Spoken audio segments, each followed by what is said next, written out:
ಅನಾಥ ಮಕ್ಕಳಿಗೆ ಅನ್ನದಾನ ಮಾಡುವ ಮೂಲಕ ವಿನೂತನವಾಗಿ ಕರ್ನಾಟಕ ಭೀಮಸೇನೆ 2ನೇ ವರ್ಷದ ವಾರ್ಷಿಕೋತ್ಸವವನ್ನು ಅರ್ಥಪೂರ್ಣವಾಗಿ ಆಚರಣೆ ಮಾಡಿದ್ದಾರೆ.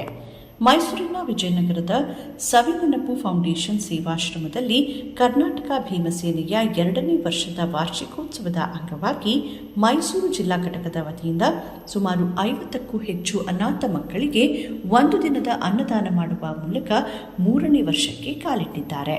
ಅನಾಥ ಮಕ್ಕಳೊಂದಿಗೆ ಕರ್ನಾಟಕ ಭೀಮಸೇನೆಯ ಪದಾಧಿಕಾರಿಗಳು ಕೇಕ್ ಕತ್ತರಿಸಿ ಮಕ್ಕಳಿಗೆ ಕೇಕ್ ಕಟ್ ಮಾಡಿ ತಿನ್ನಿಸಿ ಊಟ ಬಡಿಸಿ ಸಂಭ್ರಮಾಚರಣೆ ಮಾಡಿದ್ದಾರೆ.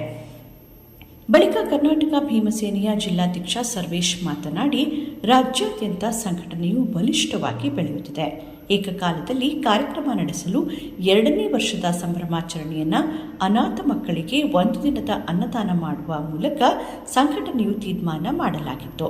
ಅದರಂತೆ ಇಂದು ಮಕ್ಕಳಿಗೆ ಅನ್ನದಾನ ಮಾಡಿದ್ದೇವೆ.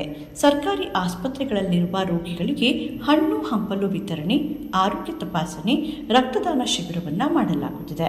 ಮುಂದಿನ ದಿನಗಳಲ್ಲಿ ಸಂಸದ ಶ್ರೀನಿವಾಸ್ ಪ್ರಸಾದ್ ಮತ್ತು ಕೆ. ಶಿವರಾಮ್ ಅವರ ಸವಿನೆನಪಿನಾರ್ಥವಾಗಿ ವಿದ್ಯಾರ್ಥಿಗಳಿಗೆ ಪ್ರತಿಭಾ ಪುರಸ್ಕಾರ ನೀಡಲು ತೀರ್ಮಾನ ಮಾಡಿದ್ದೇವೆ. ಅಂಬೇಡ್ಕರ್ ಅವರ ಆದರ್ಶಗಳನ್ನು ಮೈಗೂಡಿಸಿಕೊಂಡು ನಾವು ಸಂಘಟನೆಯನ್ನು ನಡೆಸುತ್ತಿದ್ದೇವೆ ಎಂದು ತಿಳಿಸಿದ್ದಾರೆ.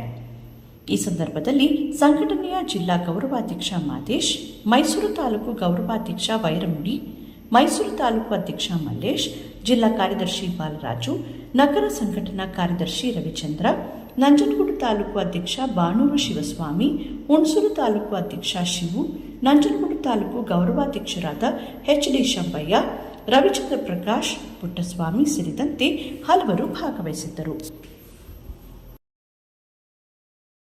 ಈ ಕರ್ನಾಟಕ ಭೀಮಸೇನೆ ಸಂಘಟನೆ ಉತ್ಪತ್ತಿಯಾಗಿ ಇವತ್ತಿಗೆ 2 ವರ್ಷ ಪೂರ್ಣಗೊಂಡು 3ನೇ ವರ್ಷಕ್ಕೆ ಕಾಲಿಡ್ತಾ ಇದೆ. ಹಾಗಾಗಿ ಈ 3ನೇ ವರ್ಷ ಕಾಲಿಡ್ತಾ ಇರೋ ಈ ಮಗುವನ್ನು ನಾವು ಯಥಾವತ್ತಾಗಿ ಜೊತೆಲೇ ತೆಗೆದುಕೊಂಡು ಹೋಗೋದ ನಿಟ್ಟಿನಲ್ಲಿ ಈ ಮಕ್ಕಳ ಜೊತೆಲಿ ನಾವು ಈ ವಾರ್ಷಿಕೋತ್ಸವನ ಆಚರಣೆ ಮಾಡ್ತಾಯಿದ್ದೀವಿ. ನಮ್ಮ ರಾಜ್ಯಾಧ್ಯಕ್ಷರು ಒಳ್ಳೆಯದಾಗಲಿ, ಕರ್ನಾಟಕ ಭೀಮಸೇನೆಗೆ ಒಳ್ಳೆಯದಾಗಲಿ, ಮುಂದಿನ ದಿನಗಳಲ್ಲಿ ಇನ್ನೂ ಹೆಚ್ಚಿನ ರೀತಿಯಲ್ಲಿ ಮಾಡೋದಕ್ಕೆ ಅನುಕೂಲ ಆಗಲಿ ಅಂತೇಳಿ ನಾನು ಮಾತನ್ನ ಮುಗಿಸ್ತೀನಿ. ಸದ್ಯಕ್ಕೆ ಇದೇ ಕಾರ್ಯಕ್ರಮ ಜಿಲ್ಲಾ ವ್ಯಾಪ್ತಿ ಇದೇ ಕಾರ್ಯಕ್ರಮ ಮಾಡ್ತಾಯಿದ್ದೀವಿ. ಮುಂದಿನ ದಿನಗಳಲ್ಲಿ ಈ ಮುಂದಿನ ತಿಂಗಳು ಶ್ರೀನಿವಾಸ್ ಪ್ರಸಾದ್ ಅವ್ರದ್ದು ಮತ್ತು ಕೆ. ಶಿವರಾಮ್ ಅವ್ರದ್ದು ಮತ್ತು ಎಜುಕೇಷನ್ ಮಾಡಿರುವಂಥ ಮಕ್ಕಳಿಗೆ ಪ್ರತಿಭಾ ಪುರಸ್ಕಾರ ಮಾಡಬೇಕು ಅಂತ ಅಂದ್ಕೊಂಡಿದ್ದೀವಿ. ಅದು ಮುಂದಿನ